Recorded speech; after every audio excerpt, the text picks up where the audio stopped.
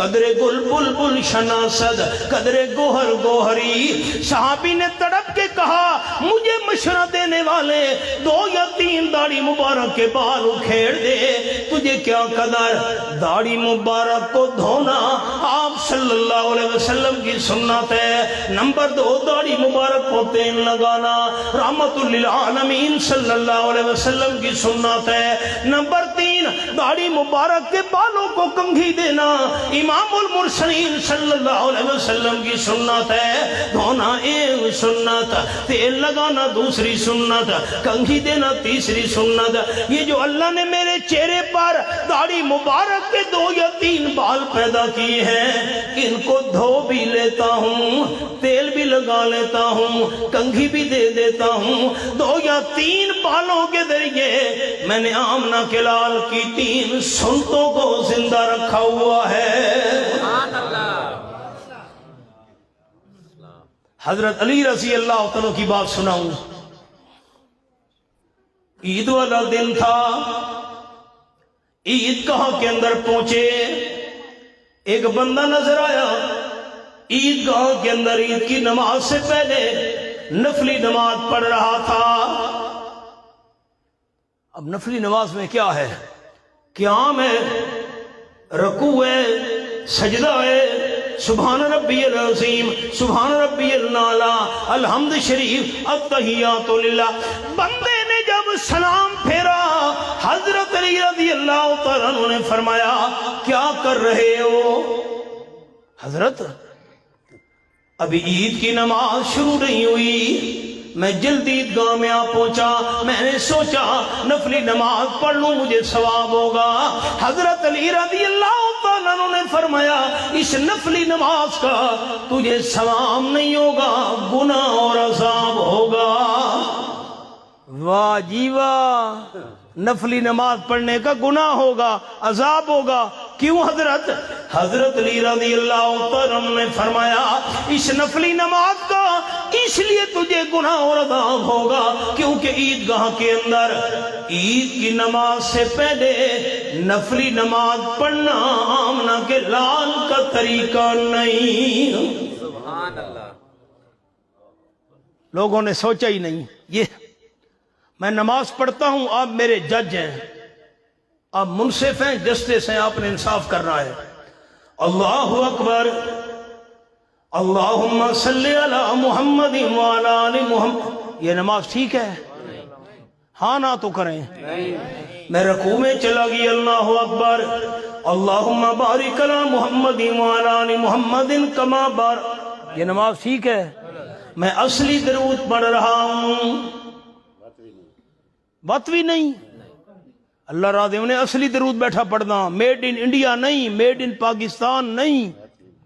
آپ کہیں گے مولوی صاحب ہم درود ابراہیمی کو ماننے والے ہیں, درود ابراہیمی پڑھنا ہمارے ایمان کا حصہ ہے, درود ابراہیمی پڑھنا عبادت اور ثواب ہے, لیکن درود شریف وہاں پڑھیں گے جہاں اللہ کے محبوب نے پڑھوایا. اپنی طرف سے دین بنانے کی ہمیں اجازت نہیں. پھر ادب کے ساتھ میرا سوال ہے, اذان سے پہلے اور بعد یہ جو صلاۃ و سلام کے الفاظ پڑھے جا رہے ہیں, آمنہ کے لال صلی اللہ علیہ وسلم نے, آپ صلی اللہ علیہ وسلم کے صحابہ کرام نے جب دین اور ثواب سمجھ کر اذان سے پہلے اور بعد یہ الفاظ نہیں پڑھے, ہم اگر پڑھیں گے ثواب نہیں گناہ ہوگا.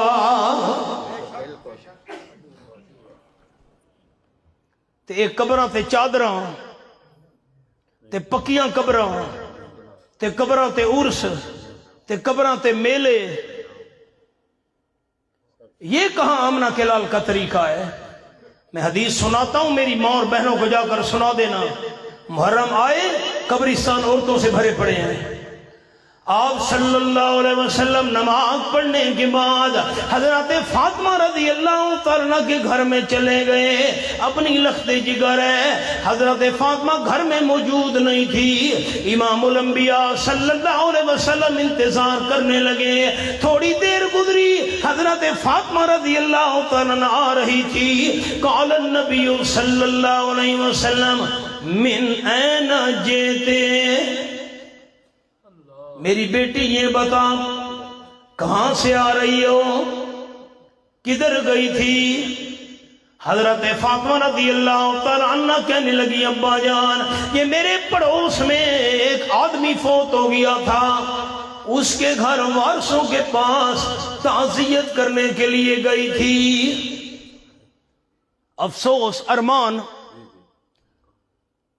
رسالت مآب صلی اللہ علیہ وسلم نے فرمایا میری بیٹی یہ بتا تم مرنے والے کی قبر کی زیارت کرنے کے لیے تو نہیں گئی تھی؟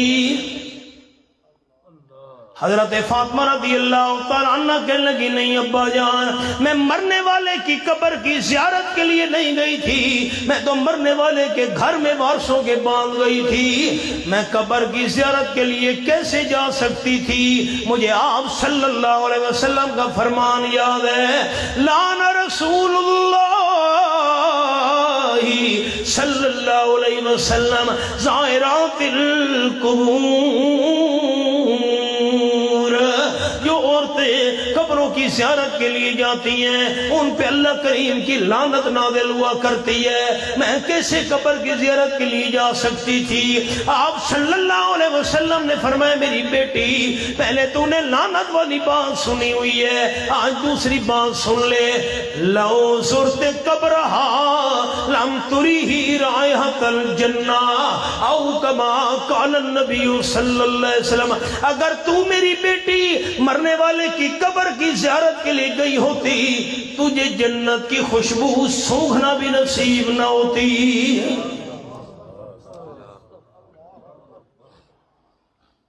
آج کیا حالات ہیں, کرے غیر گر بت کی پوجا تو کافر, جھکے آگ پر بار سجدہ تو کافر, کوا کے مہمان کرشمہ تو کافر, جو ٹھہرائے بیٹا خدا کا تو کافر.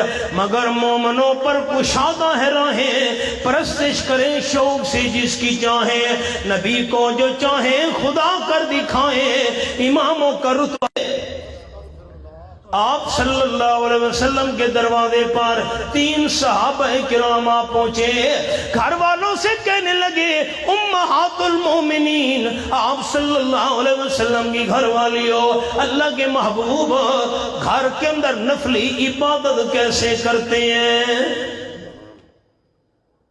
فرضی عبادت تو ہم دیکھ لیتے ہیں, مسجد میں آپ فرض عبادت کرتے ہیں, ہم نفلی عبادت پوچھنے کے لیے آئے ہیں. امہات المومنین نے جواب دیا آپ صلی اللہ علیہ وسلم اتنی لمبی عبادت کرتے ہیں قدم مبارک بھی سوج جاتے ہیں, سینے سے آواز ایسے نکلتی ہے جیسے ہانڈی کے اندر پانی ابل رہا ہو, آنکھوں سے زاروں قطر آنسو جاری ہوتے ہیں. میں نے سبق روک دیا, میری طرف دیکھیں ساتھی,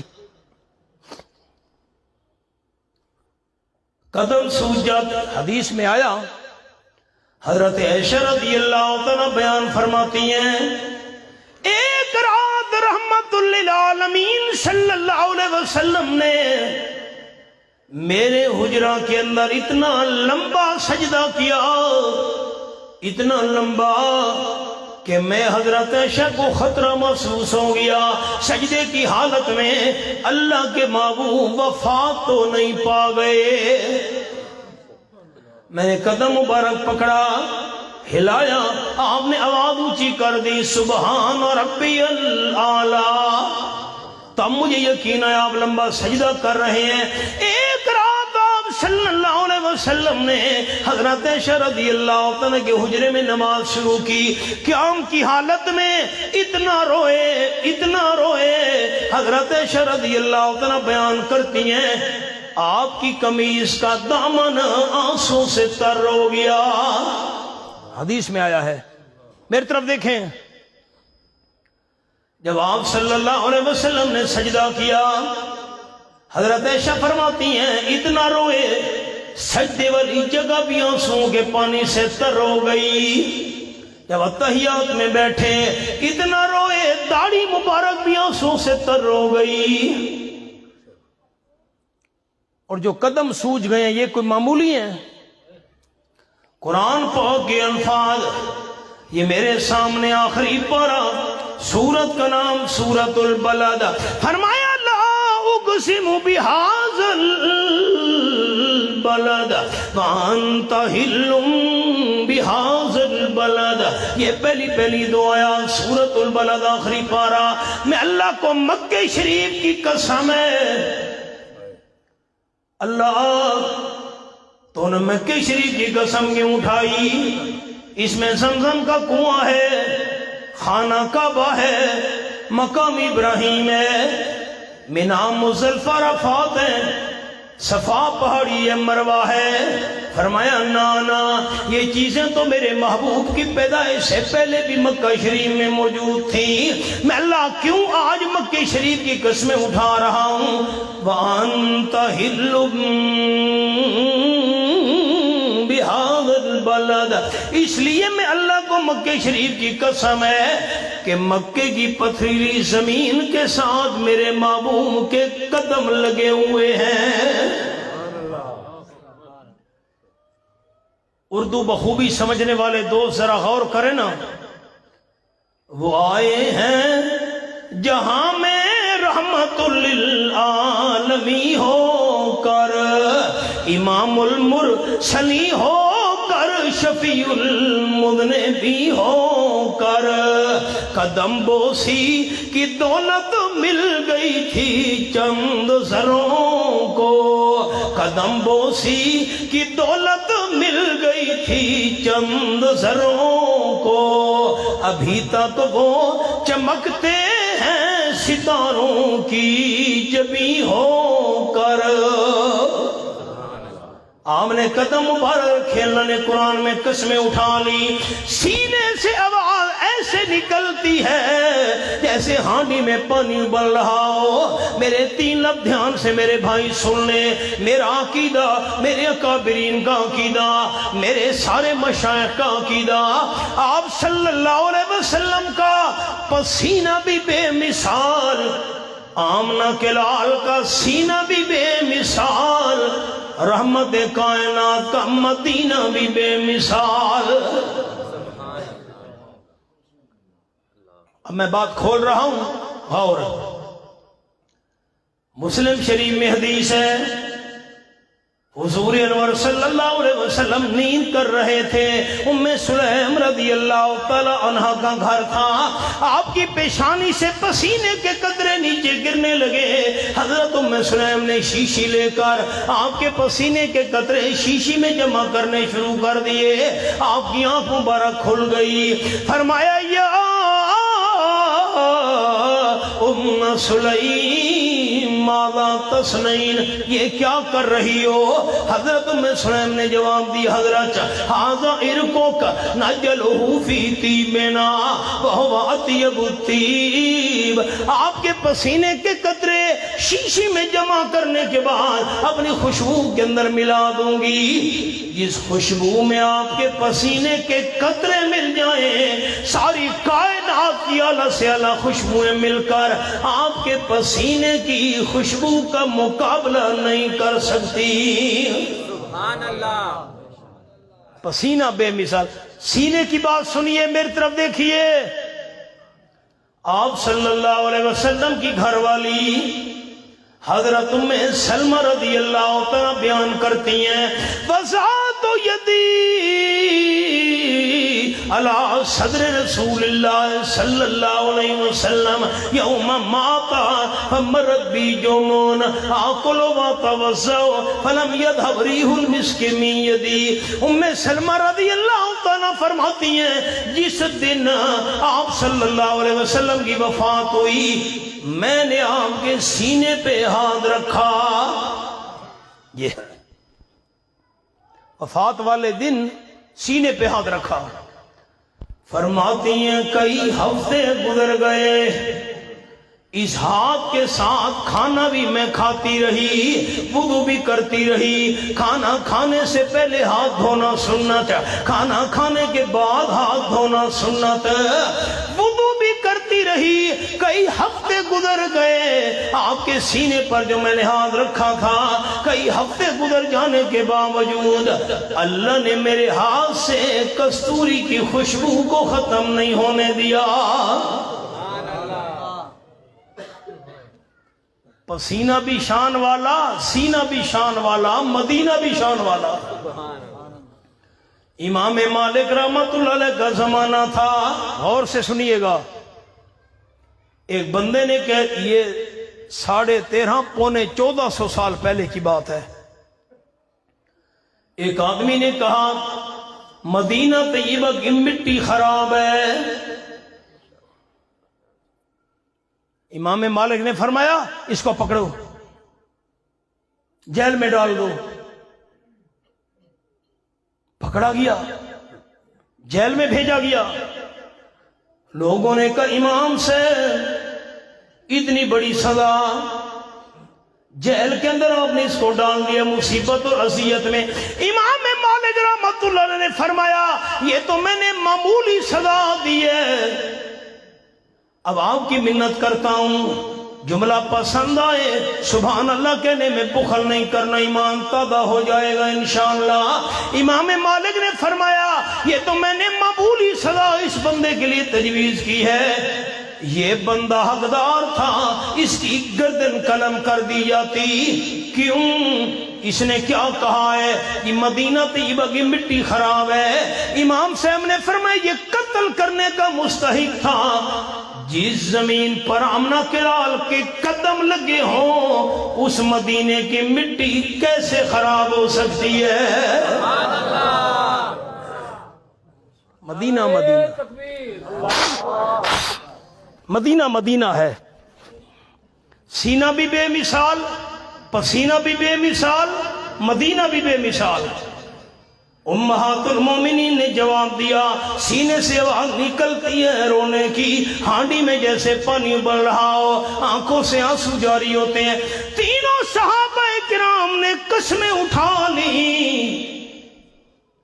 ایک کہنے لگا واللہ اللہ کی قسم اصلی لیلہ ابدا ولا ارقد، اللہ کی قسم میری جتنی بھی زندگی باقی ہے ساری زندگی رات کو نیند نہیں کروں گا، جا کر اللہ کی عبادت کروں گا، دن کو سو لیا دن کو تھوڑی دیر آرام کر لوں گا، رات کو جا کر عبادت کرنی ہے۔ دوسرے نے کہا واللہ اصوم الدہر ولا افطر، اللہ کی قسم میری جتنی زندگی باقی ہے ساری زندگی نفلی روزے رکھوں گا، رمضان کے فرضی روزے، باقی سارا سال نفلی روزے، کوئی روزہ نہیں چھوڑوں گا۔ تیسرے نے کہا واللہ لا تزوجوا ابدا، اللہ کی قسم ساری زندگی شادی نہیں کروں گا، نہ بیوی بچے ہوں گے نہ ان کا فکر ہوگا، اللہ کو یاد کرتا رہوں گا۔ یہ قسمیں اٹھا کر تینوں چلے گئے، آپ صلی اللہ علیہ وسلم واپس آئے، گھر والوں نے حال سنایا۔ اچھا سارے صحابہ مسجد میں جمع ہو جاؤ، سارے صحابہ اکرام مسجد میں جمع۔ وہ کون 3 بندے آپ نے فرمایا جو ابھی گئے تھے اور میرے گھر والوں سے میری عبادت پوچھی تھی نفلی، کون ہے وہ؟ قسمیں اٹھائی ہیں انہوں نے، کون ہے؟ صحابہ کا بکا رہ گئے۔ آپ صلی اللہ علیہ وسلم نے فرمایا واللہ غیب عن سنتی فلیس منی، جس بندے نے میری سنت سے منہ موڑا میں اللہ کے محبوب کا اس بندے سے کوئی تعلق نہیں۔ آج کے حالات ہیں،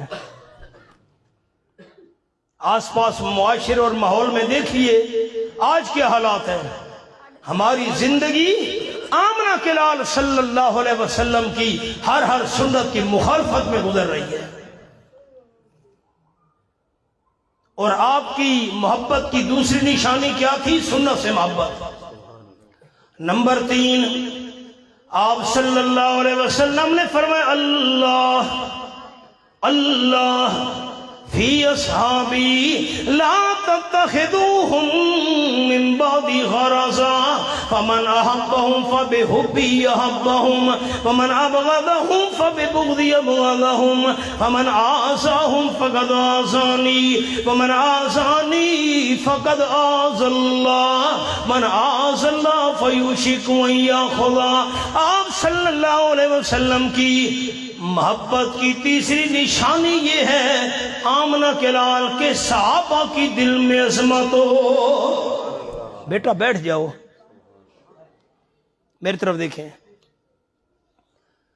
جس بندے کے دل میں صحابہ کی عزت نہیں، اس بندے کو حبیب کبریا صلی اللہ علیہ وسلم سے محبت نہیں۔ آپ نے فرمایا اللہ اللہ، میرے صحابہ کے بارے میں اللہ کریم سے ڈرنا۔ لا تتخذوہم من بعدی غرضا، میرے دنیا سے جانے کے بعد صحابہ کرام کو تنقید کا نشانہ نہ بنانا۔ ایک جملہ غور سے سنیں پڑھے لکھے دوست، میں نمازیں زیادہ پڑھوں، اشراق چاند اوابین توابین تہجد، حج زیادہ کروں، عمرے زیادہ کروں، قرآن پاک کی تلاوت زیادہ کروں، اور میں نیک اعمال کے ذریعے صحابی بن جاؤں، سوال ہی پیدا نہیں ہوتا۔ میرا جملہ دل کی تختیوں پہ نوٹ کریں پڑھے لکھے دوست، عمل کے ذریعے کوئی بندہ صحابی نہیں بن سکتا۔ پھر کہتا ہوں، عمل کے ذریعے کوئی بندہ صحابی نہیں بن سکتا۔ صحابی کون ہے؟ جس ایماندار بندے کو آپ صلی اللہ علیہ وسلم کی ایک لادے کے لیے صحبت نصیب ہوئی، سنگت نصیب ہوئی، وہ ایماندار صحابی ہے۔ قیامت تک آنے والی امت کے لوگ اپنے نیک کمال لے کر آئیں، ترازو کے ایک پرڑے میں ساری امت کے نیک کمال رکھ دیے جائیں، ساری امت کے نیک کمال مل کر آپ صلی اللہ علیہ وسلم کے صحابی کے ایک لمحے کی شان کا مقابلہ نہیں کر سکتے۔ اب ایک جملہ تو نوجوان یاد کر لیں، عمل کی وجہ سے کوئی صحابی نہیں بن سکتا۔ اگلا جملہ، فیس بک کی احباب، جس بندے کی مرضی آئے وہ فلسفی بنا بیٹھا ہے فیس بک پر۔ اگلا جملہ غور سے سننا ہے، عمل کے ذریعے کوئی بندہ صحابی نہیں بن سکتا۔ جب عمل سے کوئی صحابی بنا نہیں تو صحابہ کرام کے عمل پر اعتراض کرنے کی ہمیں کیسی اجازت ہو سکتی ہے؟ عمل سے تو کوئی صحابی بنا ہی نہیں، پھر عمل پر، صحابہ کے عمل پر کیسے تنقید کرنے کی اجازت ہے؟ عمل سے تو کوئی صحابی بنا ہی نہیں۔ اب آپ خیال، آپ نے فرمایا من احبہم فبحبی احبہم، صحابہ کرام کو اعمال کے ترازو میں نہیں تولنا، تاریخ کے ترازو میں نہیں تولنا، صحابہ کرام کو قرآن پاک والے ترازو میں تولنا ہے۔ آپ نے فرمایا جس نے میرے ساتھ محبت رکھی اسے صحابہ سے محبت رکھنی پڑے گی، جس نے صحابہ سے پیار رکھا اس نے میرے ساتھ پیار رکھا، میرے ساتھ پیار رکھنے والا اللہ سے پیار کر رہا ہے، جس نے دشمنی کر رہا ہے، اور اللہ سے دشمنی کرنے والا اللہ کی پکڑ سے نہیں بچ سکے گا۔ خدا کی راہ میں کیا کیا دکھ اٹھائے ہیں صحابہ نے، خدا کی راہ میں کیا کیا دکھ اٹھائے ہیں صحابہ نے، محبت میں نبی کی سر کٹائے ہیں صحابہ نے، گلے میں توگ سینے پر ہے پتھر خون بہتا ہے، گلے میں توگ سینے پر ہے پتھر خون بہتا ہے، مگر توحید کے نعرے لگائے ہیں صحابہ نے۔ نعرہ تکبیر، باسانی پھلا پھولا نہیں اسلام کا گلشن. میں پچھلے ہفتے بلوچستان میں تھا. کلات کے اندر ہم نے اس مسجد میں نماز پڑھی. مسجد کا نام ہے مسجد علی رضی اللہ تعالیٰ عنہ. 1400 سال پرانی مسجد ہے. حضرت علی رضی اللہ تعالیٰ کا دور خلافت تھا. صحابہ کرام کلات تک پہنچے اور صحابہ نے اس مسجد کی بنیاد رکھی. آج بھی مسجد علی موجود ہے کلات میں. میں واشوق پہنچا بیان کے لیے. کوئٹہ سے 14 گھنٹے کا سفر ہے. ساتھیوں نے کہا یہاں ایک مسجد ہے جو صحابہ کرام نے بنائی تھی, دیکھنا چاہتے ہیں. بسم اللہ. ڈبل کیبن ڈالا تو چڑھ نہیں سکتا تھا. ہم نے گاڑیاں چھوڑی, پیدل پہاڑ کی چوٹی پر چڑھ گئے. کالے سیاہ پتھر, رب کعبہ کی قسم کوئی گھاس نہیں, درخت نہیں, پانی نہیں, راستہ نہیں, کالی سیاہ چٹانیں تھیں. 3-3 4-4 فٹ دیوار بچی ہوئی تھی. 3-3 4-4 فٹ محراب بچا ہوا تھا. عجیب بات آپ کو بتاؤں, جن صحابہ نے وہ مسجد بنائی تھی 1400 سال پہلے, عربی رسم الخط میں ہر پتھر پر ہر صحابی کا نام لکھا ہوا تھا. میں نے موبائل میں ان کے ناموں کی تصویریں بنائی, ساتھیوں کو آ کر دکھائیں. میں فلاں صحابی ہوں, میں فلاں. کہاں سے صحابہ چلے, کہاں تک پہنچے, ان کی قربانیوں کے نتیجے میں اللہ کا دین ہم تک پہنچا. بآسانی پھلا پھولا نہیں اسلام کا گلشن, بآسانی پھلا پھولا نہیں اسلام کا گلشن. لہو شہرت کا دے کے گل کھلائے ہیں صحابہ نے, خوشی سے رقص کرتے تھے وہ تلواروں کی دھاروں پر, خوشی سے رقص کرتے تھے وہ تلواروں کی دھاروں پر.